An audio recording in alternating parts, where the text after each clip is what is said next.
Hi everybody, welcome back to Madhouse Unfiltered, to our championship spotlight here. I'm sitting back with now back-to-back champion, Christian Joyce, in the street stock division. I mean, how does it feel to be a back-to-back champion here at such a historic place like Bowman Gray Stadium? Well, it definitely means a lot. It still hadn't fully sank in yet. I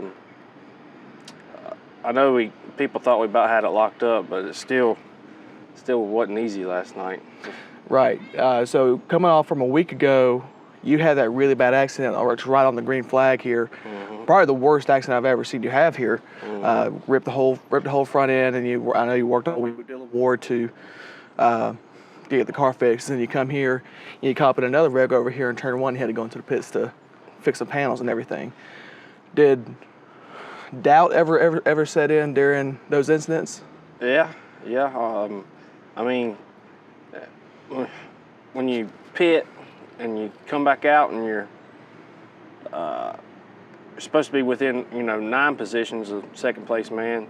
Yep. And you're 13, 14. It sets in. It's like, I got to do something here. You right. know? It ain't just a handout. You gotta get it. That's right. And speaking more about this week, I know your wife was on Chris Carter's podcast saying you're pretty much married to Dylan Ward this week. Talk about what all you had to do to get your car prepared for this weekend. Spent right many hours there this week. I've probably seen her like a total of 2 hours all week long.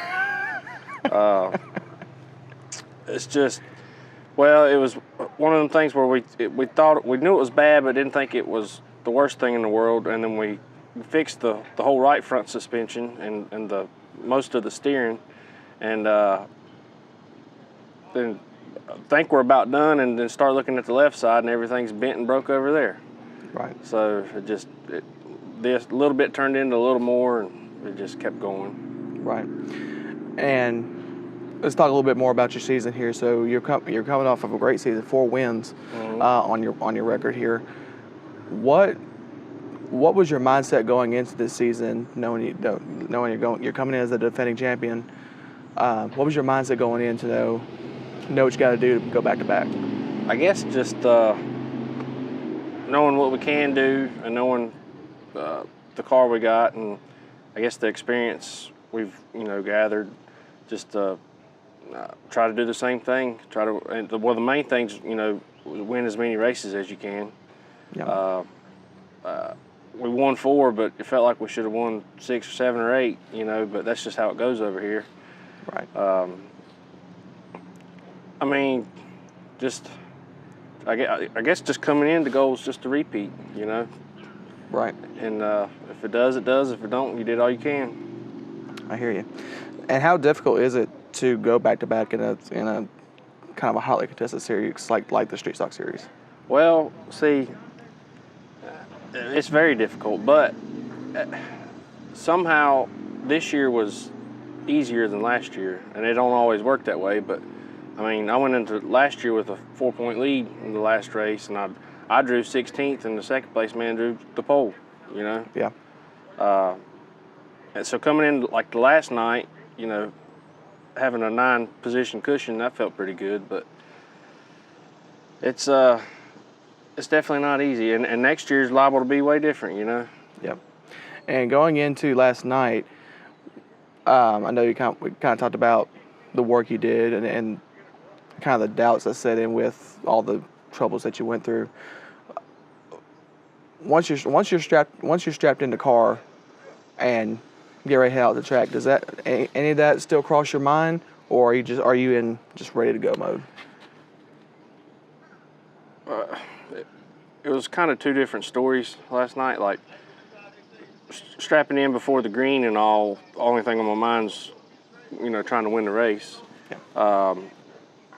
But then that first accident happened, and I'm starting in the rear of the field, and people's getting a little crazy, and I kind of started driving 2 or 3 cars ahead of the car in front of me, keeping my eyes on them.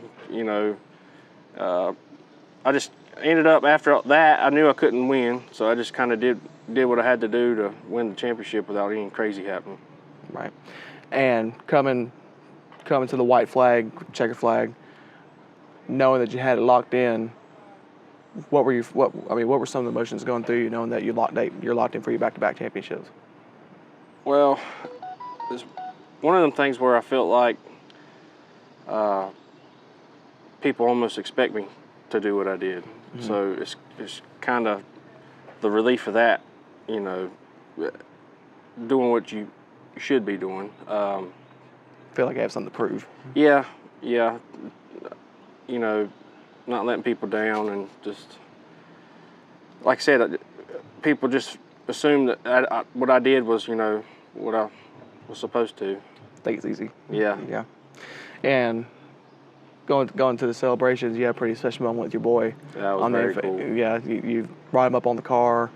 There's some really cool photos out there of you celebrating with your kid. What was that like for you, and what was that like for your kid? Well, I hope it's something he'll remember for the rest of his life, because I sure will. That's probably the most special moment I have at this place right here. I don't even know how you really put that into words. And mm-hmm. just looking into his eyes, it took all I had not to cry. Because I mean, his emotions was on his face. Yeah. So that was awesome. That's awesome. And talking more about last night, the fan atmosphere here was electric. Mm-hmm. We have full stands. Everybody's excited about the future of Bowman Gray Stadium. Talk a little bit about the fan atmosphere from your perspective inside the car.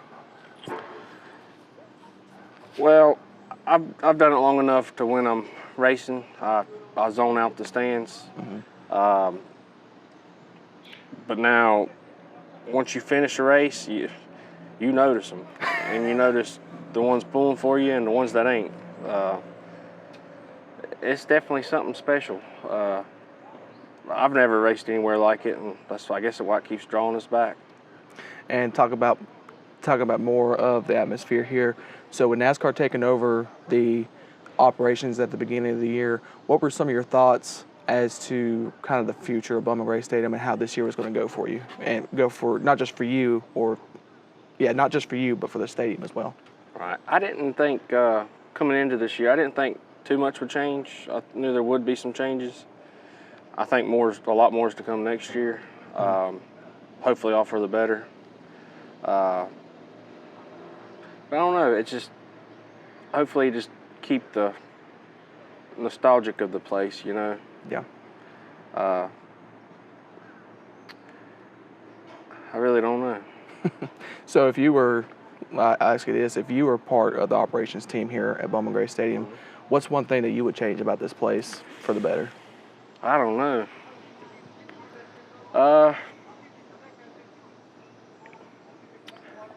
I like how the place is. You know, keep it the way it is. Yeah, I mean it's been this way for many years. You know. Yep. I guess we could use. I'd love to have transponders. Yep. Scoring. That would solve a lot of issues.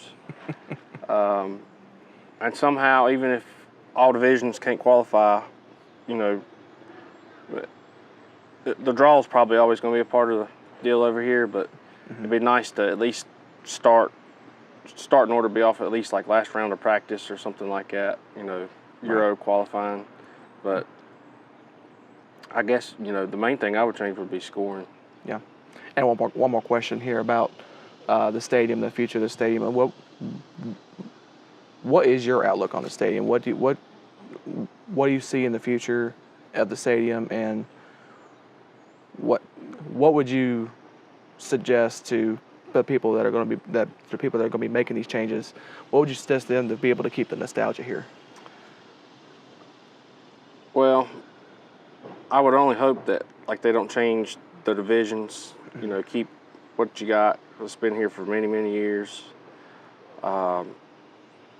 I mean, you know, as long as I can remember, it's, you know, modified Sportsman Street stadium stock, you know, and it's worked. I mean, everything here works, you know. There's a reason all them people were here last night. Yep. I mean, I guess I would just try to fine tune things and not make wholesale changes, because it's a working thing, you know. Right. I guess that's about all I would try to do. So let's get back into you here. So you have a very close we could talk about a little bit more about Dylan Ward as well. You have a very close relationship with Dylan Ward, and he's helped. I mean, I'm sure you attribute him for you to be able to go back to back here in the Street Stock Series. 100%. Tell me about that relationship and what that means to you. Well, he started helping me 6 years ago now. I was mediocre everywhere else. Like, I could win a race here and there, like at Caraway, and I'd come over here and I was not good. And then in 2018, I started running street here, and I went out on a limb. I did, sometimes it's hard to like ask for help on things like that. Like, it's more of a pride thing. Yeah. And I actually seen what he was doing with Jake Creed, and I liked it. So I got in touch with him, and I took my car to him, and it's just, only gotten better from there. But he's straight. The thing about Dylan is he's straightforward with everybody. Like, he'll tell you the same thing he tells me. You get the same. Everybody gets the same treatment. And if the problem's you'll know the problem's you. And if it's something he does, he'll own it at the same time. But I mean, just as soon as he started helping me, I don't think it was 2 or 3 weeks I won my first race. And not just there. Like, I can about anywhere local that puts on a race that our division falls into, we can go. We've won at all of them. He's something else. I don't know how his mind works like it does, but it's something special. That's awesome. So, I mean, what's next?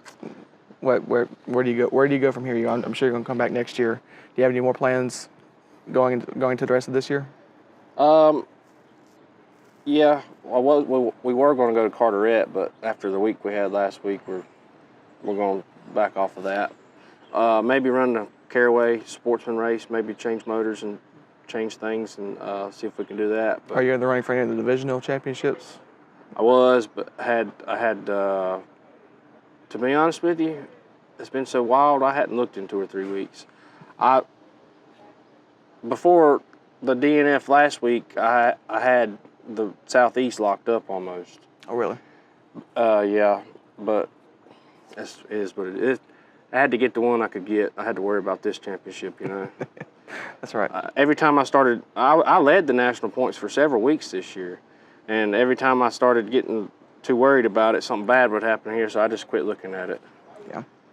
And starting to wrap up here, we talked about how Dylan Ward is so influential to you. Who else has been most influential to your success this year? Well, I got a good group around me. My spotter is my boss man. That's who I work for. I couldn't do it without his help. David Sumner, he builds my motors, and he's always there to help, and he's won street stock championship, so yep. It's good to have somebody like that in your corner. I mean, even Brad Lewis, we're about as best of friends as you could be, and I mean, you seen what happened last week. Brad made a mistake, and I just happened to be the one beside him. And there was 0% of me mad at him, Yeah. Because I know it wasn't on purpose, and there wasn't nothing, ain't nothing I can do about it. It's racing around a football field. And yeah, exactly. And really, his whole crew, they've all become family, And people, if you're a good person, good people, come around you. Just like Ronnie Clifton's good. He's always good for coming up and giving you good advice, and just people like that. Right. Awesome. Well, congratulations again. I'll give you this opportunity here to thank your sponsors, whoever else you need to thank. All right, I'm sure I'll forget some. Most about the time my wife normally hands me the picture of them. High Point Body and Paint,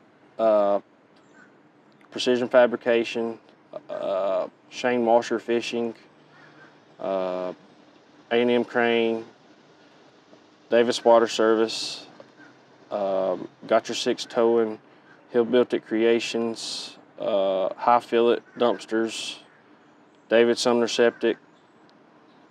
I think there's a couple more. And mainly DWR for everything Dylan's done. And I want to thank my wife for putting up with this mess, because it's been a long season.